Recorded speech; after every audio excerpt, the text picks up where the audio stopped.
High everyone, good afternoon. सबैजना सन्चै हुनुहुन्छ होला।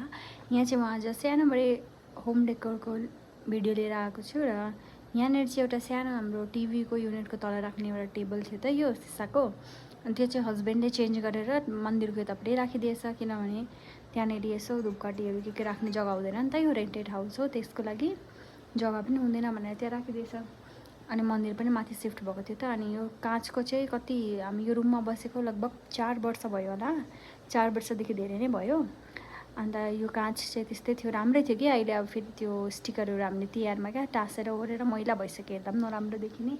अनि यो यस्तो जुन वालपेपरमा टाँस्नेवाला यो जुन स्टिकर छ, यो चाहिँ फ्लिपकार्टबाट अनलाइनबाट किनेको थिएँ दुईवटा। अनि एउटा चाहिँ ताकमा लगाएको थिएँ, अनि एउटा चाहिँ बाँचेको थियो।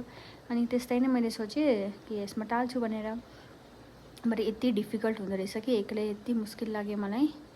त्यो भिडियोहरू हेर्दा चाहिँ छिटो देखिँदैछ होला, तर पनि यति टाइम लागेको थिएन त। अझै कतिवटा मैले सर्टहरू चाहिँ त्यता डिलिट गरेको छु, किनभने पुरा टाइम लागेको थियो क्या यो निकाल्नुलाई। हतार हतार अहिले पनि पुरा स्पिडमा हुँदैछ, किनभने भिडियोको त्यही एडिट गरेर यस्तो भएको।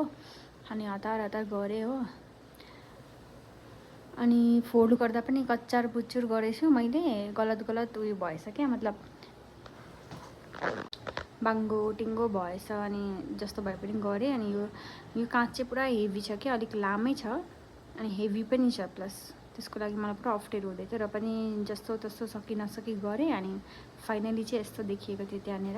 अनि सबै जे पनि आइटमहरू थियो डेकोरेसनको, अनि जे चाहिने मन्दिरको फिसको खानाहरू थियो त्यो सब त्यही राखेँ। अनि यो आदियोगी जाँदाखेरि किनेको थिएँ त्यो आदियोगीको मूर्ति। अनि यो चाहिँ प्लान्ट चाहिँ मैले घरबाट लिएर आएको थिएँ।